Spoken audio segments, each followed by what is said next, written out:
Sesaat lagi Anda akan mendengarkan program Renungan Sahabat Seperjalanan bersama Pendeta Wendy Pratama. Selamat mendengarkan.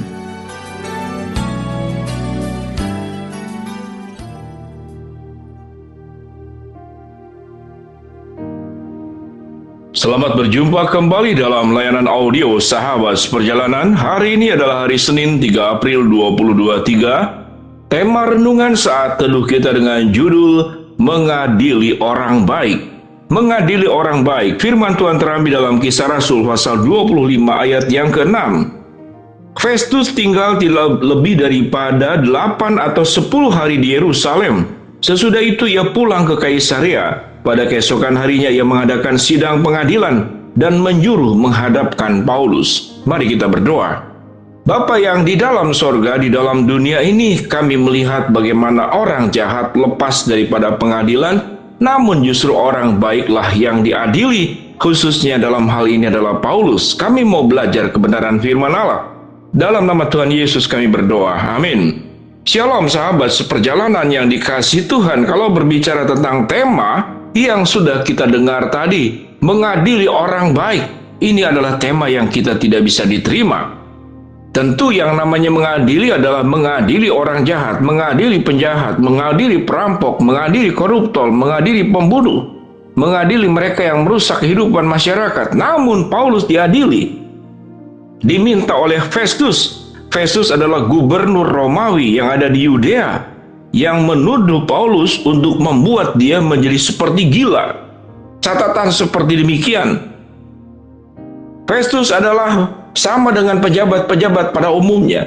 Dia hanya memikirkan jabatannya sendiri. Mengapa Festus mengadili Paulus? Karena Festus didesak oleh orang-orang Yahudi agar Paulus kemudian diadili dengan berbagai macam tuduhan yang sangat umum adalah mengajaran-ajaran yang bertentangan dengan keyakinan Yahudi. Tatkala Paulus memberikan pembelaan diri, engkau mau mengadili aku tidak berbuat jahat, aku tidak mencuri, aku tidak merugikan orang lain. Dan dalam banyak murid-murid Yesus adalah aku mengabarkan kabar kebenaran, aku menyampaikan tentang kerajaan Allah, aku menyampaikan tentang Kristus yang datang ke dalam dunia untuk memberikan kabar sukacita, kabar keselamatan, kabar kehidupan kekal yang diberikan kepada setiap orang yang percaya kepadanya. Itu yang dilakukan oleh Paulus. Namun apa yang terjadi? Yang terjadi adalah tuduhan, dan itu dilakukan Festus. Di dalam hal ini kita akan belajar bahwa tatkala pengadilan ditempati oleh orang-orang yang penuh dengan kepentingan pribadi, baik untuk jabatan, baik untuk keuntungan, baik untuk popularitas, maka dia bisa menyalahgunakan kepercayaan yang diberikan dan memakai seluruh kekuasaannya adalah dengan cara sewenang-wenang dan semena-mena. Tentu kalau kita bertanya apa hubungannya Festus dengan setiap kita masing-masing, Festus itu meminta Paulus untuk pergi ke Yerusalem. Maka dengan sebuah rencana jahat di dalam perjalanan menuju Yerusalem, Paulus itu rencananya akan dibunuh. Namun di dalam pemeliharaan Tuhan, Paulus terjaga dan terlindungi. Untuk kisah lebih lanjutnya silakan sahabat seperjalanan membaca dalam Kisah Rasul pasal ke-25 dan pasal-pasal berikut dan sebelumnya. Lalu apa kena mengenanya daripada sifat cerita yang kita dengarkan saat ini? Bagaimana orang baik diadili? Bagaimana seorang yang menjalankan kebenaran firman Allah itu diadili? Karena berhadapan dengan orang-orang berdosa yang ada di sekitar orang-orang baik. Orang-orang berdosa yang ada di sekitar orang baik yang ada di sekitar orang-orang berdosa akan dibuat seakan-akan dia menjadi orang berdosa. Dan banyak orang-orang yang tidak baik di dalam kelompok orang-orang yang kemudian baik, dia akan berjuang seperti orang baik, padahal dia punya niat-niat jahat. Itulah manusia. Sahabat seperjalanan yang dikasihi Tuhan, kita memang bukan Festus, namun secara tidak sadar, kita seringkali bertingkah laku seperti Festus. Tatkala kita punya jabatan, tatkala kita punya uang, tatkala kita punya kedudukan, tatkala kita punya pengaruh, maka sangat rentan dan sangat berkemungkinan besar kalau hati kita dan pikiran serta perasaan kita tidak dijaga kesucian, kekudusan, dan ketulusan di hadapan Tuhan. Kita menggunakan jabatan dan wewenang serta kemampuan secara sewenang-wenang. Saya masih ingat tatkala saya melayani di satu gereja, saya tidak sebutkan di mana gerejanya dan di mana kotanya, itu terjadi perdebatan karena supir yang ada di gereja tersebut itu ditahan-tahan, yang seharusnya dia sudah mendapatkan uang bulanan sebagaimana seharusnya dalam aturan yang sangat sederhana. Dia tahan sampai seminggu sampai 10 hari. Kemudian saya mengingatkan kepada bendahara tersebut, mengapa menahan? Yang terjadi bendahara tersebut marah. Singkat cerita, itulah hanya kasus yang sangat kecil. Menahan hak-hak orang yang ada di bawah kita. Dalam Alkitab, menahan hak anak yatim, menahan hak para janda, menahan kebaikan-kebaikan orang demi kepentingan kita semua. Karena orang yang di bawah tidak bisa melawan. Kalau melawan kita tekan, kalau melawan kita perkarakan. Bukankah terkadang hukum bisa dibeli? Bukankah terkadang hukum bisa diatur menjadi putih atau menjadi hitam? Yang hitam bisa menjadi putih dan yang putih menjadi hitam. Itu yang dilakukan oleh manusia. Sahabat yang terkasih di dalam nama Tuhan Yesus Kristus, apa jabatan kita? Tatkala kita menjadi seorang ayah, maka itu adalah kewenangan dan jabatan. Maka kita bisa berbuat sewenang-wenang kepada anak-anak kita. Tatkala kita menjadi seorang mertua yang kebetulan kaya raya dan punya mantu yang sederhana, kita bisa menekan mantu kita seakan-akan dia adalah budak kita. Tatkala kita adalah seorang tokoh masyarakat, lalu kita tidak menjalankan seperti yang diamanatkan, yang dimintakan, kita bisa sewenang-wenang.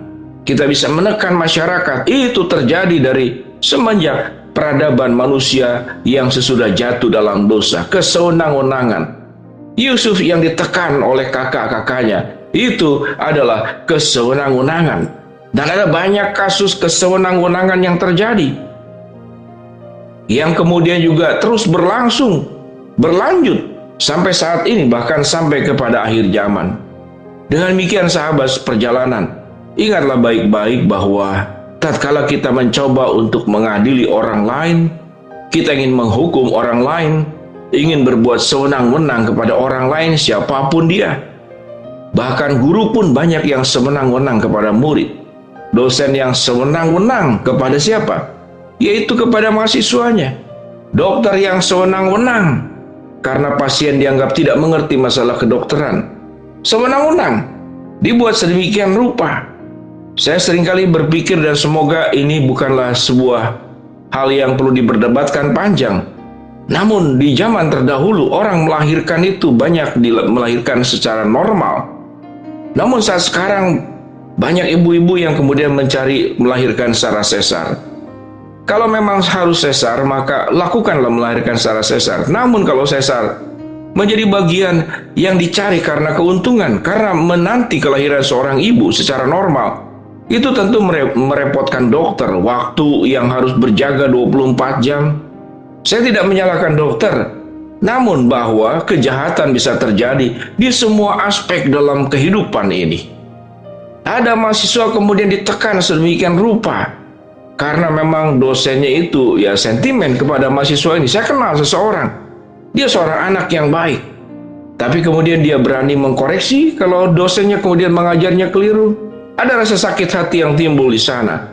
Dalam seluruh aspek kehidupan, tatkala manusia diberikan jabatan, seperti Festus, dia adalah seorang gubernur Romawi di daerah Yudea, dan di atas Festus tentu ada kaisar. Tatkala jabatan ada, maka dengan sangat mudah untuk melakukan tindakan kesewenang-wenangan.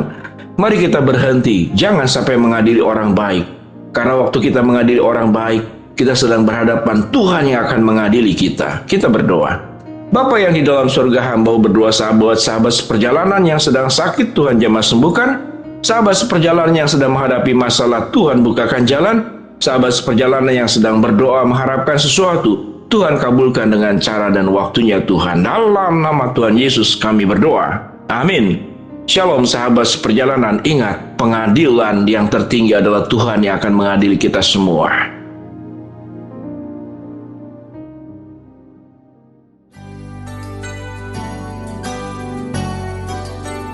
Anda baru saja mendengarkan program Renungan Sahabat Seperjalanan bersama Pendeta Wendy Pratama. Terima kasih atas perhatian Anda. Tuhan Yesus memberkati.